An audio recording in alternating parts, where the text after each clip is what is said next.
नमस्कार दोस्तों, आज हम पढ़ने जा रहे हैं इंग्लिश में आर्टिकल्स के बारे में। आर्टिकल एक बहुत ही इम्पोर्टेंट टॉपिक है। इसके क्वेश्चंस आर्टिकल वैसे हम लोग बहुत स्टार्टिंग से पढ़ते हैं, लगभग पहली क्लास से फर्स्ट क्लास से ही पढ़ने लगते हैं आर्टिकल्स के बारे में। Like an apple, an elephant, a car, a bat, like that कैसे यूज करना है हमें। बट फिर भी कंपटीशन में आर्टिकल्स के जो यूज होते हैं वो थोड़े डिफरेंट होते हैं, और अगर वो रूल्स हमें अच्छे से पता चल जाए तो हम लोग आसानी से 1 to 2 मार्क्स इस फील्ड में गेन कर सकते हैं, आर्टिकल से गेन कर सकते हैं। तो आर्टिकल हम लोग स्टार्ट करने जा रहे हैं। इंग्लिश में आर्टिकल्स दो टाइप के होते हैं, एक आपका होता है इंडेफिनिट आर्टिकल और एक होता है आपका डेफिनेट आर्टिकल। तो इंडेफिनेट आर्टिकल जो होते हैं वो ए और एन होते हैं, और डेफिनेट आर्टिकल जो होता है वो दा होता है। तो अभी क्या डिफरेंस है इंडेफिनेट आर्टिकल और डेफिनेट आर्टिकल में?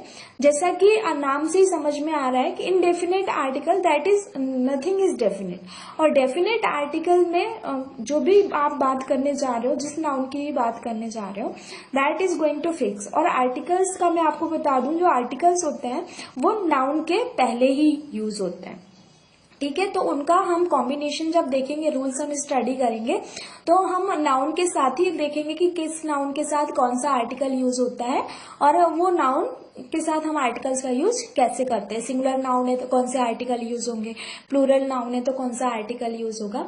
तो हम यहाँ बात कर रहे थे इंडेफिनेट और डेफिनेट आर्टिकल की। तो friends, indefinite article A N है और डेफिनेट आर्टिकल जो है वो दा है।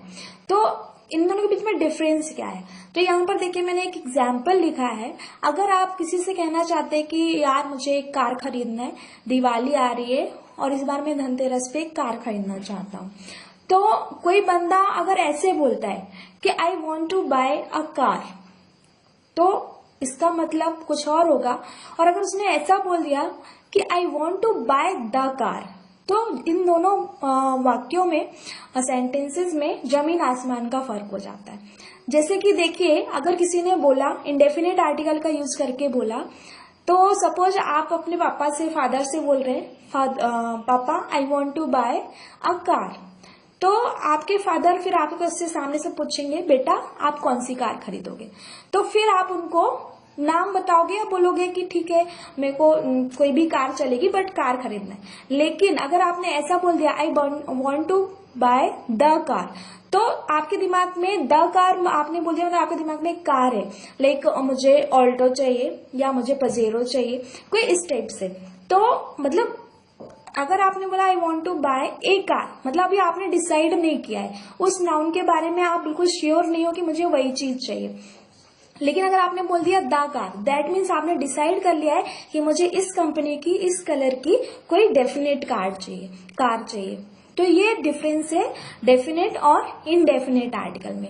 तो कहीं भी अगर आपको सेंटेंस को पढ़ते हुए ऐसे समझ में आए कि जो सेंटेंस है उसमें जो नाउन है वो बिल्कुल डेफिनेट है, कि उसने इस नाउन को सोच के रखा है कि ये जो ऊपर बोला गया है वो यही नाउन है, तो वहां पे आपको द लगाना है। और अगर आपको कोई चीज पैराग्राफ में कोई नाउन पहली बार इंट्रोड्यूस हो रहा है, तो वहां पे आप ए लगाओगे।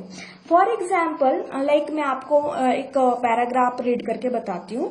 Once I was going through a jungle, the jungle was very dense, in jungle I saw a lion, the lion was sitting under a tree.